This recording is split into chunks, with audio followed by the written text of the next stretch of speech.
మీకు రిజల్ట్ చూసిన తర్వాత ఏమనిపిస్తుంది? కావాలనే ఒక స్ట్రాంగ్ ఉన్నటువంటి క్యాండిడేట్ల మీద వీక్ ఉన్నటువంటి క్యాండిడేట్లను కాంగ్రెస్ పెట్టింది అనేటువంటి అభిప్రాయం కొంత తెలంగాణ సమాజంలో ఉంది. మీ అభిప్రాయం? వాస్తవము. రెండోది డబ్బులే ప్రాతిపదికగా చేసుకొని బహుశా కాంగ్రెస్ పార్టీ దగ్గర డబ్బులు లేకపోయి ఉండొచ్చు, అసెంబ్లీ ఎన్నికలను అన్ని ఖర్చు అయి ఉండొచ్చు, కాబట్టి బలమైన క్యాండిడేట్స్ని వెతికి ఉండొచ్చు.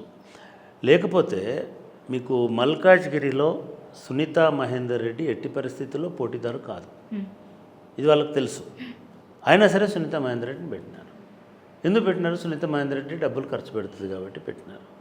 నిజంగానే కాంగ్రెస్ పార్టీ పోటీపడి చలో ఎట్లయితే అట్లా అన్నట్టుగా పోటాపోటీగా పోటీపడి ఉంటే వాళ్ళకి చేవెళ్ళ చేజారిపోయేటువంటిది కాదు, అదేవిధంగా మల్కాజ్గిరి కోల్పోవాల్సినటువంటిది కాదు. ఈటెల రాజేందర్ బలమైన క్యాండిడేట్, దానిలో డౌట్ ఏం లేదు. అయినా సరే అట్లీస్ట్ పోటీ అయితే ఇచ్చేవాళ్ళు ఏమనుకుంటున్నా.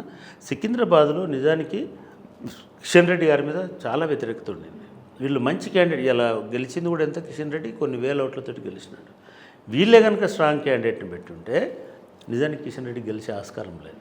అదేవిధంగా మెదక్ పార్లమెంట్ కూడా ఇటువంటి స్ట్రాంగ్ క్యాండిడేట్ని, ఈవెన్ అక్కడ ఉన్నటువంటి ఆయన ఎవరు, మన మెదక్ మాజీ ఎమ్మెల్యే, మల్కాజ్గిరి మాజీ ఎమ్మెల్యే ఉన్నాడు కదా హనుమంతరావు, మైనంపల్లి హనుమంతరావుని పెట్టినా, లేదా జగ్గారెడ్డి లాంటి వాళ్ళని పెట్టినా, అట్లీస్ట్ ఒక కమ్యూనిటీ పవర్ బలము ఏదో ఉండేటిది, కొంత పోటీ గట్టిగా ఇచ్చారు. ఆయనని కొన్ని 15,000 5,000 ఓట్లతోటి కోల్పోవాల్సి వచ్చింది బీఆర్ఎస్. అంటే ఎక్కడో ఒక దగ్గర ఒక స్ట్రాటజిక్ పద్ధతిలో వీళ్ళు టికెట్లు ఇచ్చినారా లేదా స్ట్రాటజిక్గా ఫెయిల్ అయినారా అనేటువంటిది మనకు అర్థం కాదు. కానీ మొత్తానికి ఇది కనుక ఉండి ఉంటే కాంగ్రెస్ డబుల్ డిజిట్ ఖచ్చితంగా వచ్చేటువంటిది.